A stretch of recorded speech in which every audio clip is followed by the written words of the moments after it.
episode 403, Global from Asia, Branding and Packaging. Let's tune in. Welcome to the Global from Asia podcast, where the daunting process of running an international business is broken down into straight up actionable advice. And now, your host, Michael Michelini. Thank you all for choosing to listen to or watch globalfromasia.com. Today's /packaging, and we're talking about branding and packaging. Kitty Lai, great expert and very generous with her information and knowledge. We have this discussion about branding in general, and then of course within e-commerce and packaging. And I take out some of my own brand's packaging on the show if you're watching, but we describe it for the audio listeners too.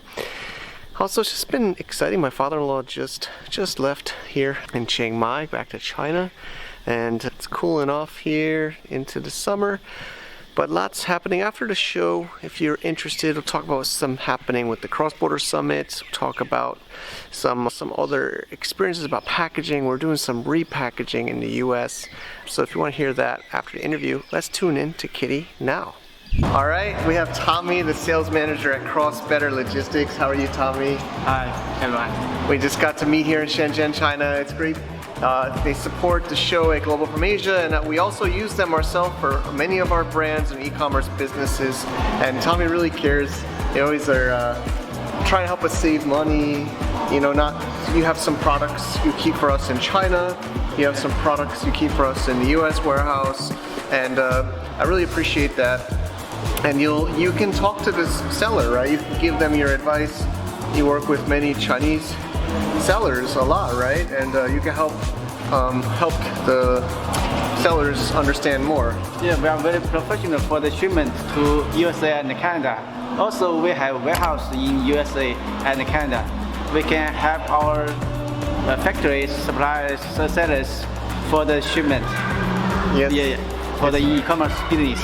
Yep, and you even keep stuff in China too. So sometimes if you have the limitations about sending too much to Amazon, you can keep it here in China with Cross-Better, or you can send it, of course, to the U.S. warehouse.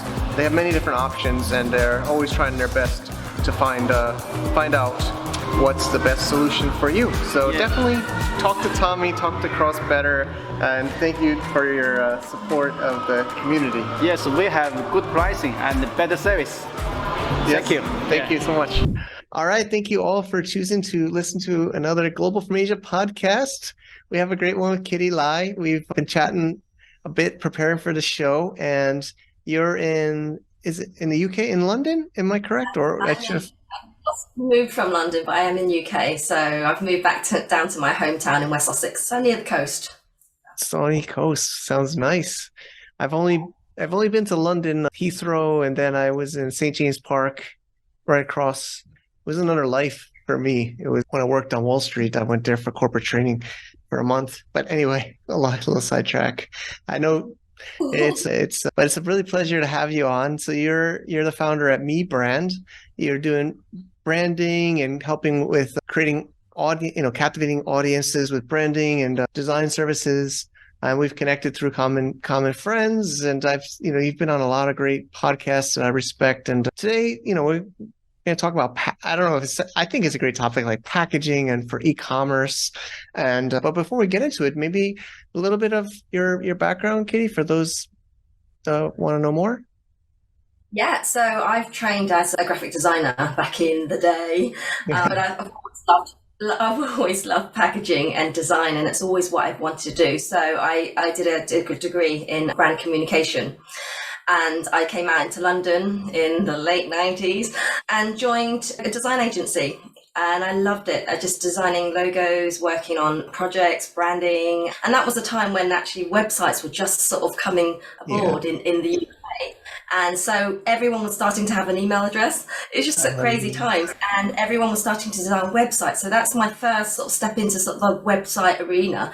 But then a year down the line, a job came for Ted Baker, and I joined as a junior designer there. I worked my way up. So if you don't know Ted Baker, it's a global retail company.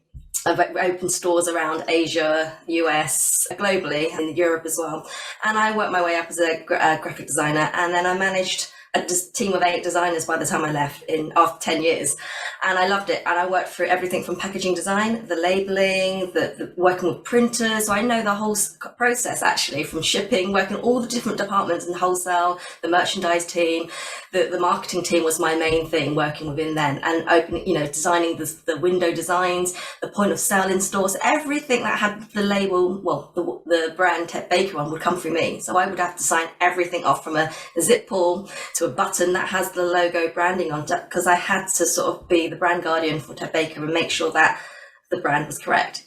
Often people have a branding and suppliers change it slightly, but yeah. So my background is in Ted Baker. Then I worked for TK Maxx, TJ Maxx in America, actually. Yeah. That's for them for 10 months, actually. And then I had another job for another brand, a UK brand called Cath Kidston. So that was a very female polka dots and florals, a very vintage, nostalgic brand. And I sort of expanded their packaging design team because they needed a packaging designer. So I rebranded everything as soon as I joined because nothing was consistent. And then after doing everything I'm doing for 15, 16 years, I was looking for something new, actually. And then I was made redundant, had a child, and I joined this academy, this mastermind for learning to sell, FBA. So I was learning something new, and that was what I loved, is knowing the process. And I thought, I know this, I can do this. So I actually launched a brand as well, a baby brand, in 2017. But that's really where my foot got into the door with the actual e-commerce Amazon world as well, but also creating my company, a design and branding company as well, because people kept coming to me for designs and branding. For I kind of lost the love for it, but then I fell back in love with it again. So I've been doing that for the last, I guess, 6-7 years now. So here I am, and I'm helping other sellers. I took a couple of notes. Brand guardian. That's the first time I heard. I think of like brand manager, and maybe it's a different. Guardian maybe is a similar. Is that the similar word? I like guardian though. I was a brand manager, yes, but the guardian is you look after everything. So you breathe the culture of the brand as well. So anything, from how you would speak about the brand when you're out seeing people, how it's represented visually, and just being the brand and representing the brand as well. And being the guardian is making sure that's not right. There's a fake Ted Baker. I can tell that. I'm going to do something about it. You treasure it, and you make sure that you guard it like it's your baby. So, got it. I like that. I like that one. First time for me to hear it. So my question is, you have a lot of experience both in traditional retail as well as you said towards, recently e-commerce. My first question is like starting a new brand, maybe even more generally, is the process similar or the same as for online e-commerce versus like traditional? Maybe it's the same, maybe it's not. I wonder if you think there's any differences in starting a brand or positioning a brand from e-commerce or normal. Yeah, it's absolutely the same. It is absolutely the same. Creating a brand. Yeah, it's the same process. You have to, if you're positioning a brand, then the considerations you need to make is actually researching your competition. So actually, where would your brand sit in the market? Look at similarities with certain brands. Are you a luxury brand? Are you a mid-range kind of, or are you a budget brand? And you need to see where you're going to sit with these brands, and are you similar, or how can you stand out from them as well? So positioning is fine. You might think I'm on par with this brand and that brand. Yeah, that's fine. The price point's about the same. But what makes you unique, because you don't want to be the same as everybody else. You might have a similar product, but it's about uniqueness, it's about the feature, and it's how you're going to stand out. So the brand really counts as well when you start designing the logo, the brand, the mission, the personality as well behind it. Okay. No, I like that for sure. And, we're going to talk about, at least I think I'd like to focus on packaging today, because I feel like I was almost afraid I'd be back a little bit late today, but here in Thailand, I mentioned, and I went to meet a new factory for a new product line. And, I said to the factory, because their packaging wasn't that great, even for retail stores in the US and in Europe, they manufacture OEM. And I said, they never sell to Amazon. So I said, packaging really matters because it's part of the picture of the product in the listing. So, they do dried flowers, Mm. dried grass and things like that. So their packaging was more basic, like maybe, but I felt like maybe because it's in stores, they just see the actual end product at the shelf and then they just take the product. Whereas on the e-commerce, I always like that main picture to try to have the package because I can stand out more in the picture versus just the product itself. I try to use the product packaging, but before we, or maybe after, I mean, when what are some of the big mistakes people make? It seems like you work with e-commerce sellers and traditional people. They keep coming to you, so I'm sure, are they coming to you at the beginning, in the middle, at the end, or what are, or does it? Sometimes I tell people just to get started, right? Like, maybe they don't have somebody they know like you, or they don't have, or should they do it right from the beginning? Maybe that's another Yeah. point. Yeah, so I have different types of clients. So there are ones that actually know nothing about branding and starting literally from scratch. There are, like you said, people have already started in the middle. They already have a logo. They don't have a brand though. And then there's people that already Exactly. have and they want to expand it and go further. So I would say, the mistakes and pitfalls that a lot of brand owners do have is rushing. They rush it and create a brand. So if you're starting from scratch, you think, I've got to get it to market, especially Amazon sellers. You think, I want to be the first one to get it out there and let's just rush it and let's get it done. And then you kind of, after you've done and you sell and it's been 18 months and it's like, actually, I need to go back. And then I think it's going back to recreating a brand because you now want to expand the line and you want to have new products in, and it's like, but that name doesn't fit the product that I have. And often I have clients that have got a name that fits really well with a particular product, and then they want to go into a different category, and it's like, no, you can't. You have to rebrand. So rushing and creating a brand from scratch, not doing it properly is a headache because you're going to sort of use more time, probably more resources, and probably more money as well.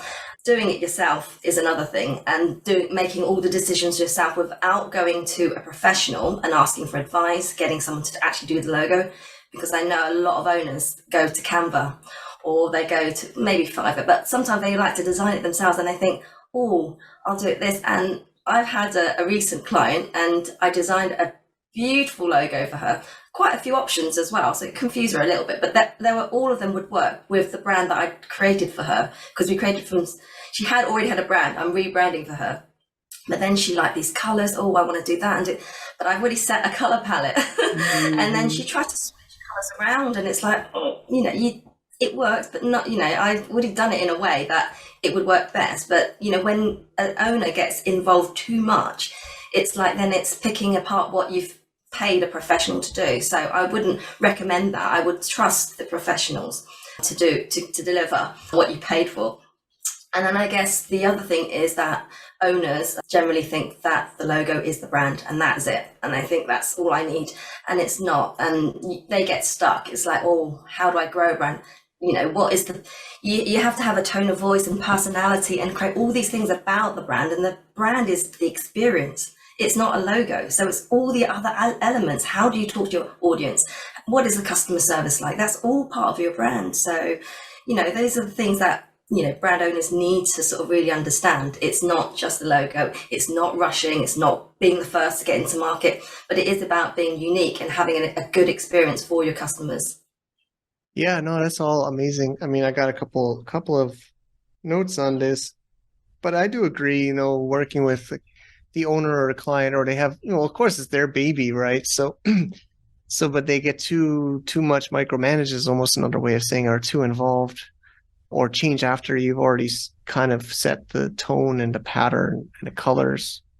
But yeah, I would agree with that one for sure. But I guess it's their like, they're very passionate about it. So I could see.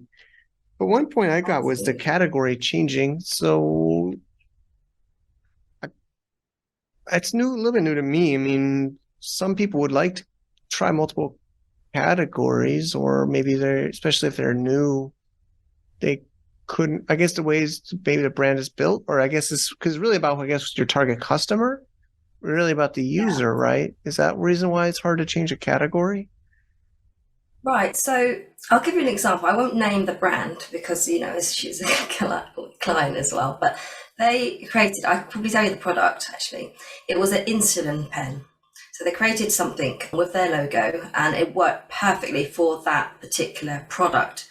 And then she wanted to expand into tote bags and then lunch bags and other things. But that name and that brand that logo she'd created for that particular product worked really well, but it doesn't when it goes across to bags or lunch boxes and other things. But it was it's using the same materials, and very similar things, and it's the same target audience, but the name just didn't work. So it was like, how do we change that? And I said, well, I obviously gave her options. This is what we can do. We can make it more of a nondescript name using the original, but not changing the logo too much, so your existing customers still know who you are. And it was tweaking certain things, but it was really hard because it was hard to let go of the existing things. So I said, there, you can do two things: keep it, and then you're not going to do much with it, and you won't be able to expand, and your customers will not get it. And if you're trying to target new customers, they just won't get it. So that you have to let go sometimes. You can reshift what it currently is, and we found a way of doing it. I found a way of doing it. Nice. There was two options. She could do it, but my job is to problem solve. So if there's something you really don't want to let go of, I can find a way around that, or try to sort of change it so there's minimal impact on the existing brand. So yeah, that's where we took it. So yeah, it's a lot of times the brands or brand owners want to do something and expand. It's like, well, if it's in the same category, it's easier, but when you're trying to sort of do different products, it is harder. I get it. I don't want to throw a trick question, but you got me thinking. It's something I've asked. Can you change the brand on Amazon of a current listing, or even the whole brand? I wonder. I don't know. You can, well, it depends if you're brand registered, because mostly we're brand. I always do brand registry personally. I think most listeners are brand registered. So you'll need to re-register a new brand if you're going to change the whole thing. With my client, she had already trademarked it as well, the logo. Yeah. And I thought, oh, yeah. So it's like a bit tricky, but there are ways around trademarking as well. You trademark a name as opposed to the logo, the logo mark, then you can easily change. If you trademark just the name, you can change your logo, the design of it, the visual of it anytime, because you trademark the name. But Amazon works in a particular way. But if you trademark the actual design, just the logo mark, it's hard to change. You've got that for life. But when you've just got the name, you can change the way that looks anytime. Oh, I see. So I usually do word marks personally. Most of the brands that I've registered and do are word marks. I guess maybe it's different then, because if it's the logo that's changing, the words would stay the same. But I guess I wonder if the word mark changed. Yeah. Sometimes, sometimes the word mark might not have a little thing, and elements of a logo, and that will have to be the actual logo mark as opposed to the word mark. Where the word mark, it's just the words that you're trademarking. It's not the actual visual. So you need two trademarks actually, one for the logo mark and one for the word mark. Then you sort of, you're covered for both. Got it. Yeah, I usually don't do logo word. I don't usually do the art. I just do the word, but I've always wondered, maybe in Amazon, if I change or I even want to change the listing to another brand, could I change the actual word, the storefronts on the listing? I think maybe it's manual. I have to ask Amazon. I've never tried to do it personally. Yeah, I would probably ask Amazon, but I would probably say if you've already registered and brand registered a particular brand, that you're going to have to do it all again. But obviously your company, you can still obviously list it for your company. So, but yeah, I would say, that's a completely different area to me. Yeah, a little different. I know I just got off tangent there. So let's dive into what I thought, would be fun to talk about is the packaging. And, I've probably, maybe listeners heard me say this before, but I always remember when I was a kid with my father at the toy store or getting some kind of video game, and or whatever, and he would always kind of give me some anti-marketing, because he's like, these marketers, they just make this fancy packaging, and you're paying for the packaging. Like I would want the branded even food, right? Like the cereal in the store. Mm. And the famous brand has a nice package, and but the generic brand or the not famous brand would have like kind of it like not as good of a package. And he's like, you're paying for the packaging. You're paying for the packaging. The difference is the packaging. And I remember getting lectured about that a lot. But I don't think it's just, I don't fully agree. I think there's, I've learned with manufacturing, quality control procedures and others, but I still do think packaging does stand out. It does, especially for gift items, which I try to focus on giftable. The It's not them, it's for someone else. They want the package to look really nice. So maybe you could give us some tips and insights on your experiences with packaging design and preparation. Yeah, so your dad is right. Packaging is like packaging to a certain extent, but it matters. You are paying for what the brand wants to get. The brand wants to create a particular emotion for you, and it wants you to buy them. So it's like, come here, buy this. We got a pretty bow or whatever it is, and it's part of it. But you have to remember, and talking to brand sellers, it's function is the most important thing for whatever you're packaging. So function and protection. So you must protect the product. So if you've got a high purchase item, you want to package it in a way that it's nice, and also it's the feel as well. So there's a few things. So function is most important. Then you need to protect the product. Then it's about not wasting the materials that you're using and the types of materials you're using. And can you reuse it? Can you repurpose the packaging as well? Sometimes you actually don't even need packaging. I sometimes tell clients, you don't need it. So you come to me for packaging, and I tell them, wait, you don't need it. You just need this. And, I guess it's budget as well, but you do need to dress it up depending on what your particular product is. If it's a bag of rubble, you probably don't need to package it up so much. It's just a bag of rubble and you know what you're getting. Probably a decent logo on the front printed on the bag, that's it. But if you're buying something high end, like a mobile phone, you want it to look presentable, having that experience when you open the box. You can think of so many high end products, luxury brands. Why do they give you the tissue paper, the ribbons, the nice embossed bags? And, it creates a feeling, it evokes that feeling in the person that's buying it. And if you're receiving a gift as well, it's the whole brand experience.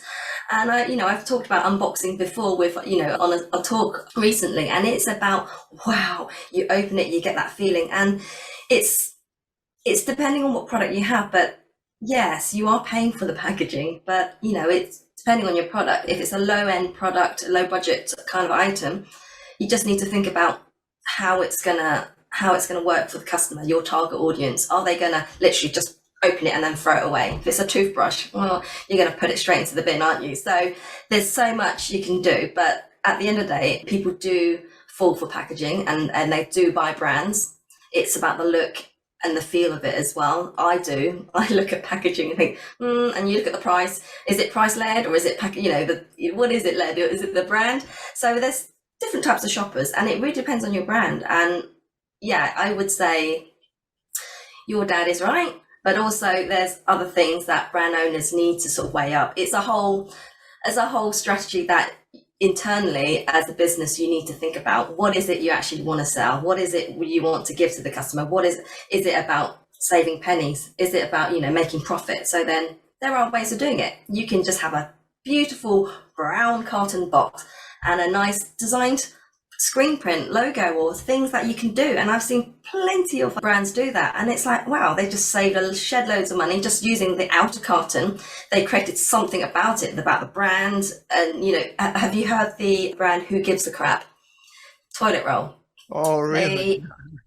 Toilet roll. It's called Who Gives a Crap. But their whole tone of voice and their personality, they write the whole message around the box. They have bamboo tissue paper. They're individually wrapped with beautiful designs on each toilet roll, but you can bulk buy them, like 48 rolls in a box.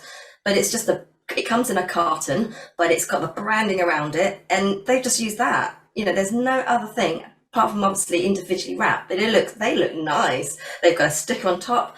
and they're all individually designed as well. But you're getting bamboo toilet paper, and you're getting I think it's the whole feeling, and you think, oh, they tell you to change the box into a spaceship for your kids, or they tell you it could be something else, and they're repurposing the box as well. So there are ways of doing things for brands, when you're on a tight budget. So I like it. I can't really answer it. I think I've answered it, but No, I think you gave a lot of, I think maybe the answer for my dad is he's the low end. I don't want to offend my father, but he's on the budget range customer. So, he would probably just want the marketing that says we have, there's even some brands that say we're no frills, right? We don't waste money on packaging. Like, even put it in their brand. They say, if we pass the savings to our customers, that's why we have very basic packaging, no frills. It's for the kind of I don't want to say it's always men, but kind of like the bare essential for the men, right? We pass the savings to you. Like, we don't spend a lot of money on this frivolous packaging and this other bit that you don't need, and we give you that. So it's almost part of the brand. Like, maybe my dad would be the customer for the low price savings. So that's almost like a brand itself, right? But then some customers or consumers, they like all that frills and the nice bag, right? They go to the high-end luxury store, like you said, that bag with the rope and the really shiny coated glossed outer bag with the clothes inside and the perfume smell. Like, even Abercrombie and Fitch, they made me think of, in Hong Kong, they closed. And when they closed, my friend says, I remember his Facebook post. He's like, "Good, I'm so happy they closed. It was like a chemical lab. If I lit a match, it might explode because there was so much perfume or cologne. It smelled down the road. I remember. So, but that's part of the brand, right? That smell, the look. I could never, yeah, absolutely. And I could never shop there because obviously they've changed it. But when they first came out, I could not see a thing. I'd go in and I couldn't see anything because it was so dark. They had, they're becoming fit stores at one point. I haven't been in one of their stores in a long time, but I remember going in a couple of times, and it's so dark, it's so dim. I just couldn't see my way around, and it was just horrible. The experience was, it was me anyway. So yeah. But that brand can destroy their experience by just the lighting itself, and like you said, the perfume that would kill me too. It was really how easy is it to turn away business and customers by just that one thing? Yeah. Well, yeah, of course we focus more on e-commerce, but even e-commerce, like, another thought was, you're talking about the mobile phone. I don't know. I think you can actually it's called trade dress. Packaging could be trademarked or registered as a strategic advantage over your competitors, to block your competitors from doing that trade dress if you're big enough, I believe. And then I think the iPhone maybe even has a trademark on the way the noise it makes when you open it. Like, they strategically make it where it kind of pops when you open the box. It makes, I don't know if it makes a noise or you can feel the air. It's sealed tight, right? And it kind of like, it's part of the brand or the design or the experience in that actual way they open the box of the first time. Yeah. But yeah, all of this is part of it. And how about inserts? Inserts, what's your thought about inserts, or communicating with the customer? Yeah. Well, for in the actual product packaging, or just for Amazon, or I mean, I know some are. I don't. Maybe. I mean, of course, Amazon. I still do inserts. Full disclosure. Some people are scared to do inserts because they're scared to get banned on Amazon. I think you get trouble with Amazon if you ask for reviews, or especially 5-star reviews. But I think I personally put warranty cards and VIP cards and like thank you cards, sometimes multiple, in the package.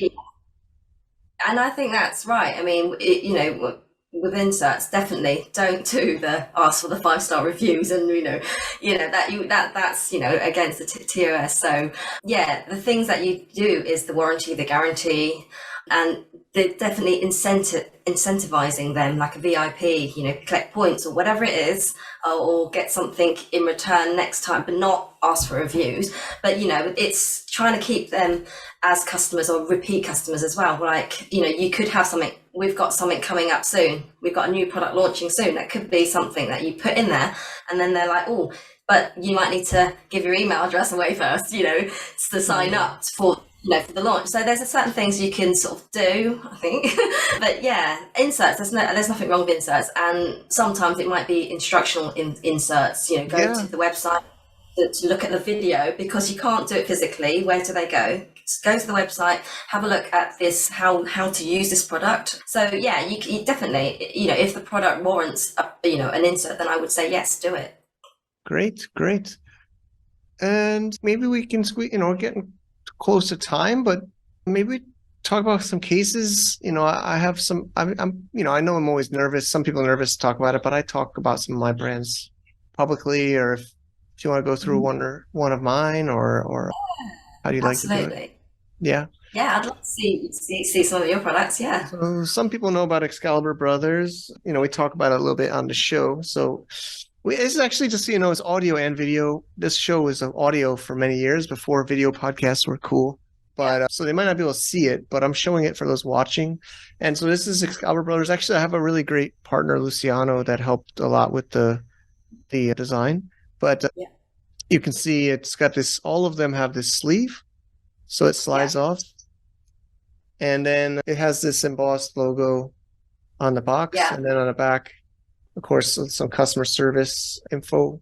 And then in the box, this is a sample I've been carrying around with me. Well, it's just a little beat up now. But inside, we have a little insert. It's like a letter.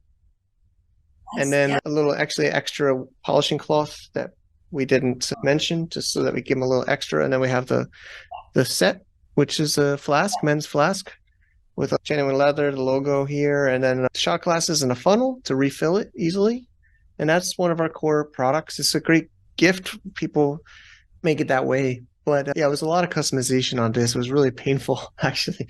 It's made in China. But this is the design. And, Luciano says it was made with a castle. The brown on the outside is the castle, and the inside is the red carpet. Right. Okay. Yeah. So, and then it has "Welcome to your kingdom" as our slogan. I like it. Yeah. Nice. Yeah. I don't know. I mean, I don't know if you want to give us some feedback or ideas, or. Yeah, I think the presentation is good. It's presenting, and the other thing I would think is would the person that receives it after, are they going to keep the box? Would they keep the box? And you made it so beautiful, and obviously I can see that you've got. It looks like it's got matte lamination on. Obviously, you've got gold foil block on the inner lid, and then is that velvet? That's just a vacuum? No, it's it's a cardboard. It's cardboard insert. Yeah. But this is pretty expensive. It's like a foam to fit it in. But the significant cost is the packaging. Yeah. So the foam is expensive. There's if there's other ways you can use to package it, you can do. But it's nice, the presentation, because it's giftable, and that looks like it's a giftable item that you would buy and to give someone. So I wouldn't say you should sort of change anything to it, because the sleeve's nice, because if you've got everything on the actual box or stickers, it's not as appealing, and some people might want to keep the box to put other things in. They'll take the insert out and put things in. I always do. I get a nice box. The actual, so it could be like, you might have a message underneath. They take that thing out, the insert, so the inner tray, and underneath it might have a little message, keep me for keepsake, or whatever it is, Yeah, just comes absolutely. And you could put other little trinket things. Guys like to put things in there, you might find it's great to hold other things. But I think the presentation is good. You've got all the information on your actual sleeve.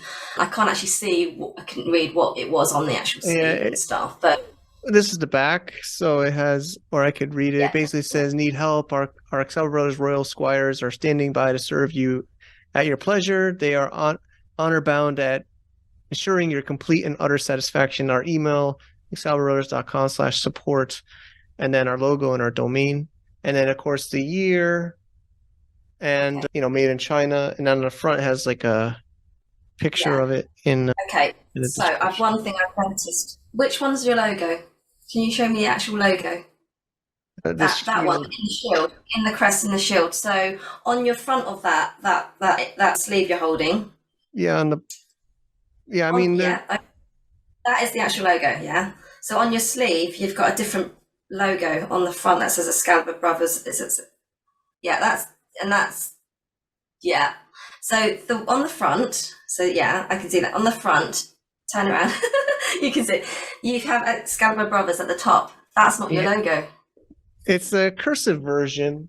So what we do is just like another variation. So we actually put it on the bottom in cursive, Right. Okay.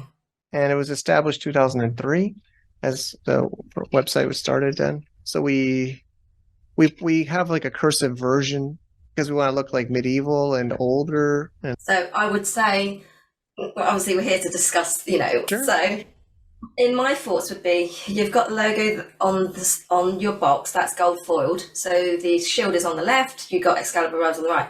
On the back, it's the shield on the top, and then you've got the Excalibur Rose on the left. So there's two variations already. So you've got the primary logo, secondary logo, then you've got a third logo, which is the cursive.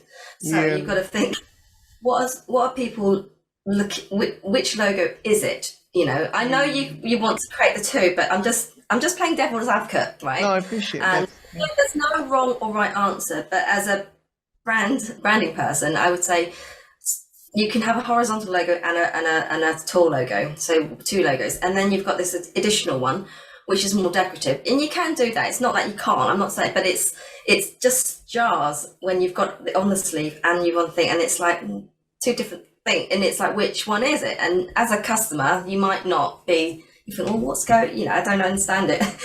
Which one is their logo? And you want the logo to stick in someone's mind. It's the shield that would stick in my mind. I would Yeah, wrap on the shield, and then I think, oh, because that's and why if they on the did actual, even on like the polishing cloth, we have the the shield, shield. yeah. So The yeah, shield so is that, like, yeah. and then on the And it, actual on the flask, it's the shield. yeah, and I think on product inside it's actually okay on the underside and stuff, but I would try to, whatever you do, is try to keep to your original logo, the primary or the secondary logo. Whereas I don't, there's no wrong or right answer to it, but that's just me I mean, thinking. well, this is the sleeve has it's almost like the logo twice. You see how it's like Yeah, here the and Scarborough Brothers here. are Scarborough Brothers, so for me that would be a little bit, yeah, not so right for me. Yeah, But I can, it's not bad. I mean, that's just me, my thoughts. So yeah, you could change it. Just change the sleeve at some point. But I don't. People might not even notice. But maybe because it's me, I notice everything. So, but no, it's the shape that will catch my attention, and I will remember that. If I just saw the cursive on another product, not with not with the other sort of the main logo, I'd think, oh, I'm not sure, that looks like a knockoff or a fake or something. People might not know, but if it's set in your brand guidelines, this is what we do on everything as well. The product will have that cursive text on a lot of the product. That that your loyal customers will get that and understand that. And I'm not saying you shouldn't, because other brands like Abercrombie and Fitch, like we say, that they have their slogans in like a collegiate kind of design. They have like script writing, so it's not saying it's wrong. But when you've got two logos sitting next to each other, you've got your main and then you've got on the sleeve, I would say think about, is it necessary, or where could you put that? makes sense. Yeah. Makes sense. Oh, I like it. I like it. Thank you. I hope others. I think that's why I wanted.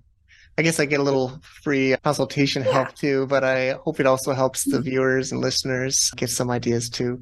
I think I think maybe I'll summarize it. What you just said is sometimes us as the brand owner, we overbrand because we want people to know our brand. But that's why, if you notice on the physical product, we didn't put our logo. We only put the shield because we know customers. We're not Nike or LV, so we know customers probably don't want to show people like too much text or too much of our brand. We want to, but yeah, on the package, maybe we go a little bit excessive. But packaging is, they might not keep it. Of course, we hope they do, because this is a considerable percent of the cost of the product. And and another point is that, like you said, it's getting the customer to recognize the logo. Obviously your brand is still, this is not Nike or Reebok or whatever. You don't recognize the actual, but it's important that your product does have your brand name on there, and you have got that on the bottom of the flask. So it's important that it is on there, so they do know if you're, whoever's got the flask, they're drinking from it or using it. Oh, that's really nice. And then it's just got the shield on. What is that? Who is that? And you do need to have your brand somewhere, so you have got that on there. So that's perfectly fine. Yeah. So that is perfectly fine. Yeah, it was part of our strategy. Was we didn't want to we wanted to show it, of course, but not like too. What's the word? Too blatant, too obvious. No, so I like what you've got on your product. It's nice. It's nice what you've got it, and I like that. Yeah. Oh, thanks, kid. All right, so we're getting.